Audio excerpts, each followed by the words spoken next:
एक धनी सेठ के 7 बेटे थे। 6 का विवाह हो चुका था। 7वीं बहू आई, वह सत्संगी माँ बाप की बेटी थी। बचपन से ही सत्संग में जाने से सत्संग के सुसंस्कार उसमें गहरे उतरे हुए थे। छोटी बहू ने देखा कि घर का सारा काम तो नौकर चाकर करते हैं, जेठानियाँ केवल खाना बनाती हैं, उसमें भी खटपट होती रहती है। बहू को सुसंस्कार मिले थे, ये अपना काम स्वयं करना चाहिए और प्रेम से मिलजुल कर रहना चाहिए। अपना काम स्वयं करने से स्वास्थ्य बढ़िया रहता है। उसने युक्ति खोज निकाली और सुबह जल्दी स्नान करके शुद्ध वस्त्र पहनकर पहले ही रसोई में जा बैठी। जेठानियों ने टोका, लेकिन फिर भी उसने बड़े प्रेम से रसोई बनाई और सबको प्रेम से भोजन कराया। सभी बड़े तृप्त व प्रसन्न हुए। दिन में सास छोटी बहू के पास जाकर बोली, बहू तू सबसे छोटी है, तू रसोई क्यों बनाती है? मेरी 6 जेठानियाँ हैं। बहू, माँ जी, कोई भूखा अतिथि घर आ जाए तो उसको आप भोजन क्यों कराते हो? बहू, शास्त्रों में लिखा है कि अतिथि भगवान का स्वरूप होता है, भोजन पाकर वह तृप्त होता है, तो भोजन कराने वाले को बड़ा पुण्य मिलता है। माँ जी, अतिथि को भोजन कराने से पुण्य होता है, तो क्या घर वालों को भोजन कराने से पाप होता है? अतिथि में भगवान का स्वरूप है, तो घर के सभी लोग भी तो भगवान का स्वरूप हैं, क्योंकि भगवान का निवास तो जीव मात्र में है। और माँ जी, अन्न आपका, बर्तन आपके, सब चीज़ें आपकी है। मैं जरा सी मेहनत करके सब में भगवत भाव रख के रसोई बनाकर खिलाने की थोड़ी सी सेवा कर लूँ तो मुझे पुण्य होगा कि नहीं होगा? सब प्रेम से भोजन करके तृप्त होंगे, प्रसन्न होंगे तो कितना लाभ होगा। इसलिए माँ जी, आप रसोई मुझे बनाने दो। कुछ मेहनत करूँगी तो स्वास्थ्य भी बढ़िया रहेगा। सास ने सोचा कि बहू बात तो ठीक कहती है, हम इसको सबसे छोटी समझते हैं, पर इसकी बुद्धि सबसे अच्छी है। दूसरे दिन सास सुबह जल्दी स्नान करके रसोई बनाने बैठ गई। बहू ने देखा तो बोली, माँ जी, आप परिश्रम क्यों करती हो? सास बोली, तुम्हारी उम्र से मेरी उम्र ज़्यादा है, मैं जल्दी मर जाऊंगी। मैं अभी पुण्य नहीं करूँगी तो फिर कब करूँगी? बहू बोली, माँ जी, इसमें पुण्य क्या है? यह तो घर का काम है। सास बोली, घर का काम करने से पाप होता है क्या? जब भूखे व्यक्तियों को, साधुओं को भोजन कराने से पुण्य होता है, तो क्या घर वालों को भोजन कराने से पाप होता है? सभी में ईश्वर का वास है। सास की बातें सुनकर सब बहुओं को लगा कि इस बात का तो हमने कभी ख्याल ही नहीं किया, यह युक्ति बहुत बढ़िया है। अब जो बहू पहले जग जाए वही रसोई बनाने बैठ जाए। पहले जो भाव था कि तू रसोई बना, तो 6 बारी बंदी थी, लेकिन अब मैं बनाऊं यह भाव हुआ तो 8 बारी बंद गई, तो और बढ़ गए। सास और छोटी बहू, काम करने में तू कर, इससे काम बढ़ जाता है और आदमी कम हो जाते हैं, पर मैं करूं, इसमें काम हल्का हो जाता है और आदमी बढ़ जाते हैं।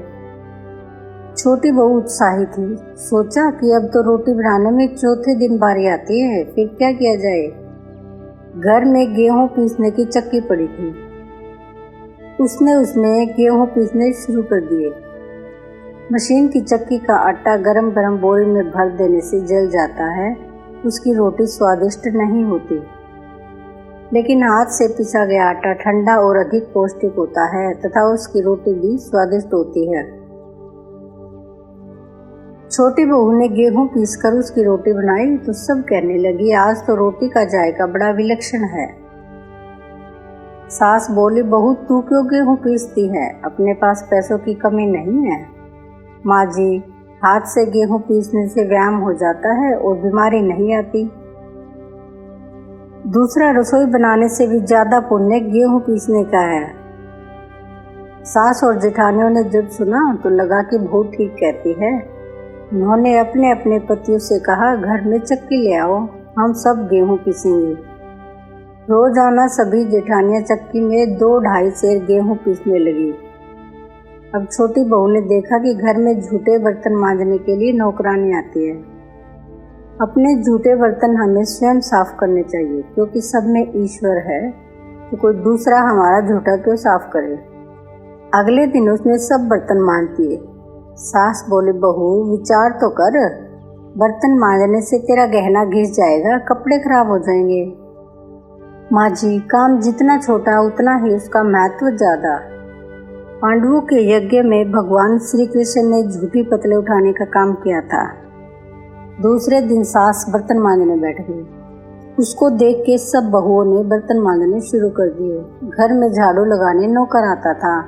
अब छोटी बहू ने सुबह जल्दी उठकर झाड़ू लगा दी। सास ने पूछा, बहू झाड़ू तूने क्यों लगाई है? माँ जी, आप मत पूछिए, आपको बोलती हूँ तो मेरे हाथ से काम चला जाता है।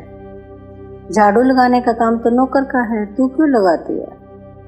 माँ जी, रामायण में आता है कि वन में बड़े बड़े ऋषि मुनि रहते थे, लेकिन भगवान उनकी कुटिया में न जाकर पहले शबरी की कुटिया में गए, क्योंकि शबरी रोज चुपके से झाड़ू लगाती थी, पंपा सर का रास्ता साफ करती थी कि कहीं आते जाते ऋषि मुनियों के पैरों में कंकड़ न चुभ जाए। सास ने देखा कि यह छोटी बहू तो सबको लूट लेगी, क्योंकि यह सबका पुण्य अकेले ही ले लेती है। अब सास और सब बहुओं ने मिलकर झाड़ू लगानी शुरू कर दी। जिस घर में आपस में प्रेम होता है वहाँ लक्ष्मी बढ़ती है, और जहाँ कलह होता है वहाँ निर्धनता आती है। सेठ का तो धन दिनों दिन बढ़ने लगा। उसने घर की सब स्त्रियों के लिए गहने और कपड़े बनवा दिए। अब छोटी बहू ससुर से मिले गहने लेकर बड़े जेठानी के पास गई और बोली, आपके बच्चे हैं, उनका विवाह करोगी तो गहने बनवाने पड़ेंगे। मेरे तो अभी कोई बच्चा है नहीं, इसलिए इन गहनों को आप रख लीजिए। गहने जेठानी को देकर बहू ने कुछ पैसे और कपड़े नौकरों में बांट दिए। सास ने देखा तो बोली, बहू यह तुम क्या करती हो? तेरे ससुर ने सबको गहने बनवा कर दिए हैं और तूने वे जेठानी को दे दिए और पैसे कपड़े नौकरों में बांट दिए। माँ जी, मैं अकेले इतना संग्रह करके क्या करूँगी? अपनी वस्तु किसी ज़रूरतमंद के काम आए तो आत्मिक संतोष मिलता है, और दान करने का तो अमिट पुण्य होता ही है। सास को बहू की बात लग गई। वह सेठ के पास जाकर बोली, मैं नौकरों में धोती साड़ी बांटूंगी और आसपास में जो गरीब परिवार रहते हैं उनके बच्चों को फीस मैं स्वयं भरूंगी।